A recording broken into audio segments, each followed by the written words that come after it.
Hello friends, most welcome in my YouTube channel named Nursing Discussion Medical Center. Nursing Discussion is a free online classes portal where main focus is to make nursing easy. And in today's video we will discuss about ophthalmia neonatum that is conjunctivitis. आज की video में हम ophthalmia neonatum के बारे में देखेंगे, तो इसको हम conjunctivitis ही बोलते हैं. सो बिना समय गवाए चलिए स्टार्ट करते हैं. ऑप्थेल्मा न्यूनेट्रम जो है ये छोटे बच्चों में एक आई इन्फ्लामेशन हो जाता है. इसमें जो कंजक्टिवा होता है बेसिकली उसमें जो है बच्चे का इन्फ्लामेशन हो जाता है during a first month of life. ये कुछ इस प्रकार से हमें जो है डिजीज़ दिखाई देती है. इसकी डेफिनेशन देखते हैं. Ophthalmia neonatum is defined as inflammation of conjunctiva during first month of life. अगर हम देखें ऑप्थेल्मिया न्यूनेट्रम क्या होता है, तो ऑप्थेल्मिया न्यूनेट्रम जो है इसमें बेसिकली इन्फ्लामेशन हो जाता है कंजक्टिवा का during the first month of babies life. जब बच्चे का जो फर्स्ट मंथ ऑफ लाइफ होता है उस टाइम के दौरान. नाउ इस इमेज में आप देख सकते हैं कि बच्चे की जो आई है उसमें क्या है, उससे डिस्चार्ज आ रहा है जिसको हम क्या बोलते हैं, म्यूको प्यूरलेंट डिस्चार्ज. इसमें क्या है कि बच्चे का जो मतलब डिस्चार्ज जो हो रहा है उसमें हमें म्यूकस और पस दोनों ही दिखाई देती हैं. यहाँ पे आप देख सकते हैं इस कंडीशन को हम क्या बोलते हैं, ऑप्थेल्मा न्यूनेट्रम बोलते हैं. इससे बेसिकली जो कंजक्टिवा होता है बच्चे का आई का उसमें क्या होता है, इन्फ्लामेशन हो जाता है. नाउ कॉजेस, बेसिकली क्या मेन कॉज होता है ऑप्थेल्मा न्यूनेट्रम का. सो अगर हम कॉजेस की बात करें तो जो मेन कॉजेटिव एजेंट्स होते हैं वो होता है आपका क्लेमाइडिया ट्रैकोमेटिस जिसको हम ओक्यूलोजेनिटलिस भी बोलते हैं. और अगर हम अदर बैक्टीरियल कॉजेस की बात करें तो उसमें आपका आ जाता है गोनोकोकस जो कि बहुत ही रेयरली हमें दिखाई देता है, staphylococcus Pseudomonas, chemical silver nitrate, and the third one is that is viral के वजह से जिससे कॉज होता है ऑप्थेल्मा न्यूनेट्रम, वह है हमारा हर्पीस सिम्प्लेक्स टाइप सेकंड. सो अगर हम कॉजेज़ की बात करें कि ऑप्थेल्मा न्यूनेट्रम किसकी वजह से होता है, तो जो मेन कॉज है वो है क्लेमाइडिया ट्रैकोमेटिस जिसको हम ओक्यूलोजेनिटलिस भी बोलते हैं. और अगर हम बैक्टीरियल कॉज की बात करें तो बैक्टीरियल कॉजेज़ में हमारा आ जाता है gonococcus and staphylococcus Pseudomonas. Gonococcus जो है रेयरली हमें दिखाई देता है, and also chemical silver nitrate. अगर हम वायरल इन्फेक्शन की बात करें जिसकी वजह से कंजक्टिवा कोज होता है तो ये है आपका herpes simplex type second. Now mode of infection के किसके थ्रू जो है ये ऑप्थेल्मा न्यूनेट्रम बच्चे में कॉज होता है. जो infection occurs mostly during delivery by contaminated vaginal discharge. Infection जो कॉज होता है वो ज़्यादातर कब होता है, ड्यूरिंग डिलीवरी के टाइम, यानी कि जब वेजाइनल जो डिस्चार्ज है अगर वो कंटैमिनेटेड है तो उसकी वजह से जो बच्चा है उसको ये इन्फेक्शन लग सकता है. It is more likely in face और ब्रीच डिलीवरी. ये ज़्यादातर हमें किस में देखने के लिए मिलता है, जब बच्चे की जो डिलीवरी हो रही है वो फेस या फिर ब्रीच डिलीवरी है. फेस आपको मैं फेस जो है हमारी डिलीवरी कैसे होती है आप अभी देखिएगा. ये जो डिलीवरी है इसको हम फेस डिलीवरी बोलते हैं. एंड यहाँ पे आप देख सकते हैं breach delivery, normal delivery baby की ये वाली होती है. अगर हम ब्रीच डिलीवरी की बात करें तो उसमें क्या है, बच्चे के जो बटक्स हैं वो प्रेजेंटिंग पार्ट में होंगे. और नॉर्मल डिलीवरी हमारी कौन सी होती है, वर्टेक्स प्रेजेंटेशन के through.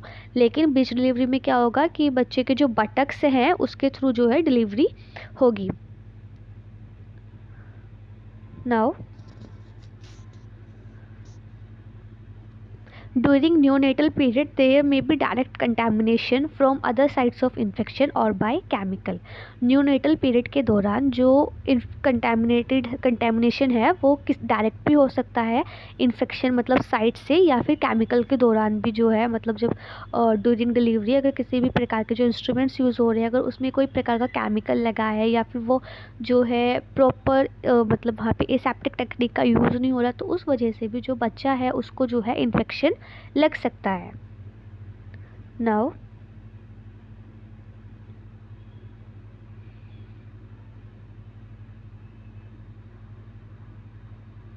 Sign and symptoms, basically क्या क्या साइन एंड सिम्टम्स जो है हमें बच्चे में दिखाई देते हैं, तो हम इसकी इमेज पहले भी देख चुके हैं। जो क्लिनिकल पिक्चर है वो वैरी करती है, यानी कि जो डिस्चार्ज होगा बच्चे की आई से वो वाटरी हो सकता है, म्यूकोप्यूरलेंट यानी कि म्यूकस और पस दोनों साथ में, two frank purulent in one और बोथ आई, यानी कि जो मतलब जो आई जो कंटेमिनेटेड हो चुकी है वो एक साइड से भी हो सकती है और दोनों साइड से भी, यानी कि बोथ आइज़ भी जो है अफेक्ट हो सकती हैं इस कंडीशन में। जो आईलिड्स होंगी बच्चे की वो स्टिकी होंगी और क्या होंगी, वो स्वेल अप हो जाएंगी। जो बच्चे की बाहर से जो आईलिड्स होंगी वो हमें जो है ईजिली हम देख सकते हैं कि बच्चे की जो आईलिड्स होंगी वहाँ पर स्टिकीनेस हमें देखने के लिए मिलेगा और वहाँ पे क्या होगा, स्वेलन, यानी कि वहाँ पे जो है बच्चे की आईलिड्स पे सूजन आ जाएगी। कॉर्निया में be involve in severe cases, अगर सीवियर केसेस की बात करें तो जो कॉर्निया होता है वो भी जो है इसमें इन्वॉल्व हो सकता है। कॉर्निया जो होता है ये हेल्प करता है आई को ताकि वो फोकस कर सके लाइट को, और मतलब ताकि जो बच्चा है वो इजीली चीज़ों को देख सके। अगर बेसिकली कॉर्निया जो है इन्वॉल्व होगा तो उससे बच्चे को जो है ब्लाइंडनेस भी कॉज हो सकती है, बट ये एक सीवियर केस होता है। नाउ प्रिवेंशन की हम किस तरह से जो है इसका प्रिवेंशन कर सकते हैं। Any suspicious vaginal discharge during the antenatal period should be treated and the most meticulous obstetric asepsis is maintained at birth, यानी कि अगर हम वेजाइनल एग्जामिनेशन कर रहे हैं और उस टाइम पर अगर किसी भी प्रकार का जो है वेजाइनल डिस्चार्ज हमें दिखाई देता है, या फिर हमें पहले ही एंटीनेटल पीरियड यानी कि बिफोर द डिलीवरी अगर हमें पता चल जाता है कि मदर को किसी भी प्रकार का इन्फेक्शन है, तो सबसे पहले उसको ट्रीट करना है। और ड्यूरिंग डिलीवरी यानी कि जब डिलीवरी हो रही है मदर की, तो उस दौरान जो है प्रॉपर एसेप्टिक टेक्निक का हमें जो है यूज़ करना है। कोई भी ऐसा इंस्ट्रूमेंट नहीं लेना है जो बेसिकली मतलब जो कंटेमिनेटेड है ऑलरेडी, और हम जो है ऑलरेडी वो यूज़ हो चुका है और हम अगेन उसको यूज़ कर रहे हैं, तो ऐसा आपको नहीं करना है। और अगर कोई भी वेजाइनल डिस्चार्ज वहाँ से हो रहा है तो उसको आपको देखना है कि किसी प्रकार का मदर जो है उनको कोई इन्फेक्शन तो नहीं है। इनकेस अगर मदर को कोई भी इन्फेक्शन है तो उसको ट्रीट करना है। The newborn babies closed lid should be thoroughly cleansed and dry, जब बच्चे की डिलीवरी हो जाती है तो उसके बाद जो बच्चे की लिड्स हैं यानी कि जो आईलिड्स हैं वो बेसिकली क्लोज होंगी, तो उनको क्या करना है, उनको क्लीन करना है और उनको ड्राई अप करना है। नाउ इन्वेस्टिगेशंस की क्या क्या हम इन्वेस्टिगेशन करेंगे इस कंडीशन में। तो the first one is the discharge is taken from Gram stain smear, जो डिस्चार्ज हम उसको ग्राम स्टेन स्मेयर से ले सकते हैं। कल्चर सेंसिटिविटी टेस्ट हम कर सकते हैं। Also scraping material from lower conjunctiva for Giemsa staining and also culture in suspected chlamydial infection and also culture in special viral media for suspected herpes simplex infection। अगर हमें suspect हो रहा है कि बच्चे को जो है herpes simplex infection हो सकता है तो उसके लिए हम culture in special viral media जो है वो टेस्ट हम कंडक्ट करेंगे। नाउ ट्रीटमेंट की बात करते हैं कि बेसिकली हम क्या कर इसमें बच्चे को ट्रीटमेंट देंगे। सो अगर हम बात करें ट्रीटमेंट की तो ये बेसिकली डिपेंड होगा स्पेसिफिक इटियोलॉजी पे, यानी कि जो बच्चा है उसको जो है इन्फेक्शन जो है वो किसके थ्रू हो रहा है। अगर उसको गोनोकोकल इन्फेक्शन के थ्रू हो रहा है तो हम उसके अकॉर्डिंग बच्चे को ट्रीट करेंगे। क्लेमाइडिया के थ्रू हो रहा है तो हम उसके अकॉर्डिंग बच्चे को ट्रीट करेंगे। और अगर उसको वायरल इन्फेक्शन है डैट इज़ herpes simplex के वजह से उसको जो है कंजक्टिवाइटिस जो है कंडीशन कॉज हो रही है, तो हम उसके अकॉर्डिंग ही बच्चे को ट्रीट करेंगे। यानी कि सबसे पहले हम देखेंगे कि बेसिकली इटियोलॉजी क्या है और उसके अकॉर्डिंग ही हम उसको बच्चे को ट्रीट करेंगे। नाउ अगर प्रोफाइलैक्सिस की बात करें तो 1% silver nitrate solution 1 to 2 drops to each eye, जो हम बच्चे को जो है 1% सिल्वर नाइट्रेट सॉल्यूशन दे सकते हैं। 1 या 2 ड्रॉप जो है दोनों आइज़ में हमें बच्चे की डालनी होंगी। 0.5% erythromycin ophthalmic ointment and also 2.5% povidone iodine solution 1 drop to each eye, यानी कि 1 ड्रॉप जो है हम दोनों आइज़ में डालेंगे। Is administer with in 1 hour of birth, यानी कि जब बच्चे ने जन्म ले लिया है तो उसके विद इन 1 आवर में हमें जो है ये मेडिसिन जो है बच्चे को प्रोवाइड करनी है और उसको जो है कंटिन्यू रखना है for few days. Now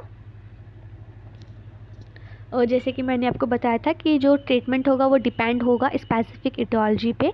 so अगर जो है बच्चे को जो इन्फेक्शन जो कोज हो रहा है वो गोनोकोकल की वजह से हो रहा है, तो हम उसमें क्या करेंगे, infant is isolated during the first hours of treatment, यानी कि बच्चे के जब पहले जो 24 घंटे होंगे तो उसमें हम क्या करेंगे, बच्चे को आइसोलेट कर देंगे।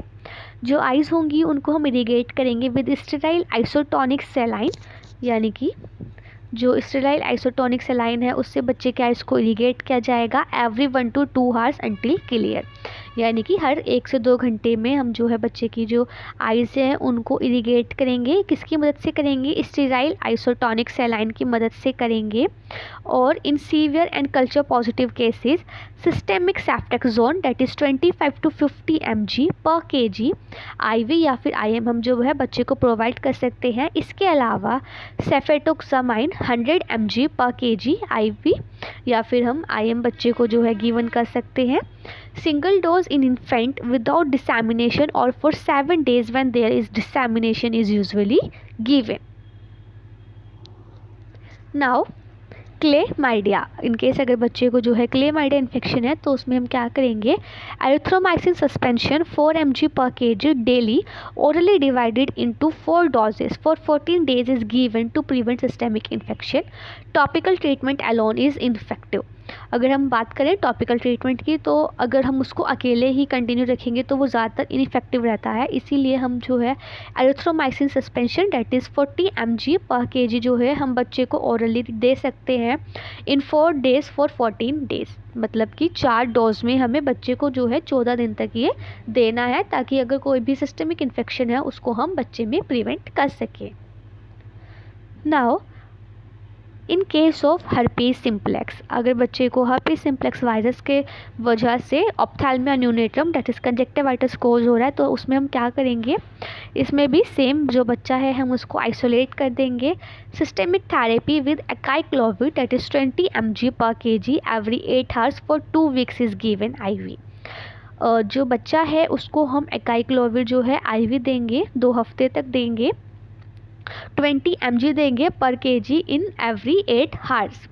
टॉपिकल यूज़ ऑफ 3% विड्राबिन और 0.1% आयोडोडीऑक्सीरिबोडिन जो है हम ट्रीटमेंट जो है बच्चे को ऑइंटमेंट जो है कंसीडर देंगे 5 times a day for 10 days is use, मतलब कि 10 जो 10 दिन हैं उनमें हम बच्चे को ये देंगे 5 बार कम से कम। और ये क्या है हमारा, या तो हम टॉपिकल यूज़ ऑफ 3% विड्राबाइन देंगे या फिर 0.1% आयोडोडीऑक्सीरिबोडिन ऑइंटमेंट। एंड ऑल्सो जो अगर हमें लग रहा है कि बच्चे को जो है सीवियर इन्फेक्शन हो रहा है तो उसमें जो है हम ऑप्थेल्मोलॉजिस्ट से जो है बच्चे को कंसल्ट करने के लिए भी बोलेंगे। जो पेरेंट्स हैं उनसे बोलेंगे कि वो बच्चे को किसी अच्छे ऑप्थेल्मोलॉजिस्ट को भी दिखाएं। नाउ थैंक यू, आज की वीडियो में बस इतना ही। आई होप आपको आज की जो कंडीशन है दैट इज़ ऑप्थेल्मिया न्यूनेट्रम जो है आपको समझ में आई होगी। इन केस अगर आपको कोई भी डाउट इसमें आता है then let me know in the comment section and thank you.